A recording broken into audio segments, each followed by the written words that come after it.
وَنَقْصٍ مِّنَ الْأَمْوَالِ، نقص کمی کے لیے استعمال ہوتا ہے، یعنی اموال مال کی کمی سے آپ کو آزمایا جائے گا، غربت سے ہو سکتا ہے آپ کو آزمایا جائے یا آپ کا لاس ہو جائے کسی چیز میں۔ والانفس، ساتھ میں کیا ہے؟ انفس نفس کی جمع ہے، یعنی جانوں کی کمی سے بھی آزمایا جاتا ہے، ہو سکتا ہے کسی کی ڈیتھ ہو جائے، کسی پیارے کی، کسی اپنے کو آپ کھو دیں۔ والثمرات، اور پھلوں سے، یعنی رزق کی کمی سے بھی اللہ تعالیٰ اپنے بندوں کو آزماتا ہے۔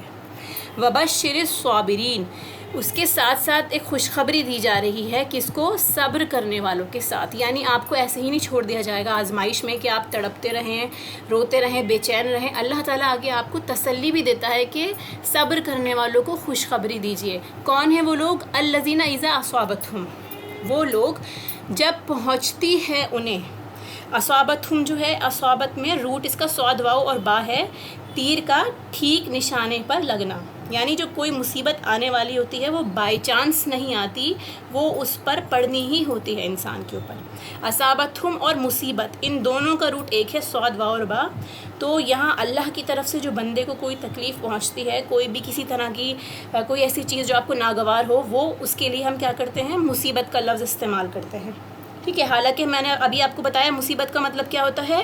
صحیح جگہ پر پہنچنے والی چیز، یعنی وہ بائی چانس نہیں ہوا کہ آپ کے اوپر کوئی چیز آ گئی، وہ آپ کی قدر میں لکھا تھا کہ وہ آپ کے ساتھ ہوگا۔ کیوں؟ کیونکہ اس میں اللہ تعالیٰ آپ کو آزمانا چاہتا ہے۔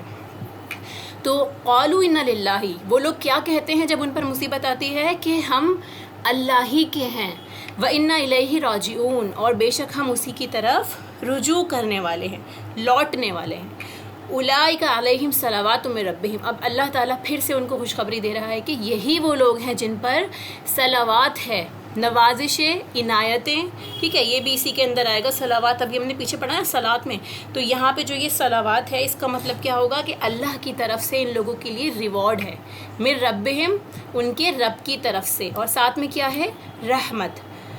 وَأُولَئِكَ هُمُ الْمُهْتَدُونَ، یہی لوگ ہیں جو ہدایت یافتہ ہیں، جو لوگ مصیبت پر صبر کرتے ہیں، ایکچولی اللہ تعالیٰ کے یہاں وہ لوگ ہی گائیڈڈ ہیں۔ ان الصفا والمروہ، بے شک صفا اور مروہ، من شعائر اللہ، اللہ کی نشانیوں میں سے ہیں۔ شعائر جو ہے اس کا روٹ ہے شین عین اور را، یعنی نشانی کے لیے استعمال ہوتا ہے، ایسی علامات جو دینی لحاظ سے حرمت کا مقام رکھتے ہیں، یعنی رسپیکٹفل مقامات جو ہیں جن کو دیکھ کر آپ اللہ تعالیٰ کو یاد کریں۔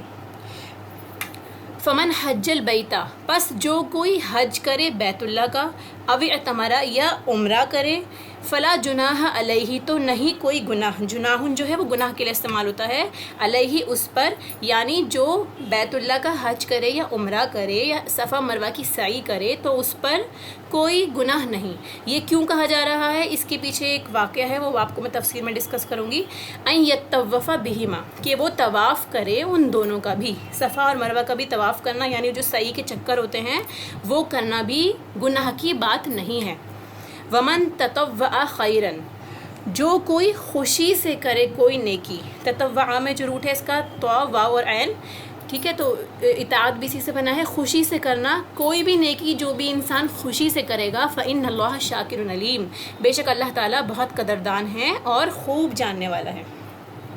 ان الذین یکتمون، بے شک وہ لوگ جو چھپاتے ہیں، یکتمون کتما چھپانے کے لیے، ما انزلنا جو نازل کیا ہم نے، جو اتارا ہم نے، جو کچھ اللہ تعالیٰ نے اپنے کلام میں نازل کیا ہے اس کو چھپاتے ہیں، من البیناتی، بینات کیا چیز ہوتی ہے؟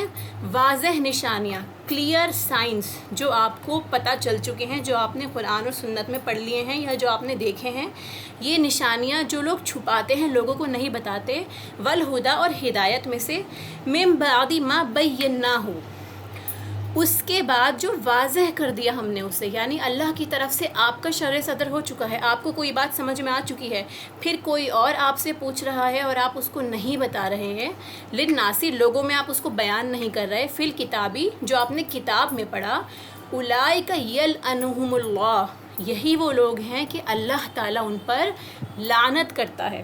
لعنت کیا چیز ہوتی ہے؟ لعنت ہوتی ہے اللہ کی رحمت سے دوری، توفیق سے دوری، ٹھیک ہے، دھتکار دینا کسی کو۔ وَيَلْعَنُهُمُ اللاعنون، اور ساتھ میں لعنت کرتے ہیں ان پر لعنت کرنے والے، جتنی بھی اللہ کی مخلوق ہوگی لعنت کرنے والی، وہ سب بھی ان پر لعنت کرے گی۔ کون؟ جو حق بات لوگوں کے سامنے واضح نہیں کرتے۔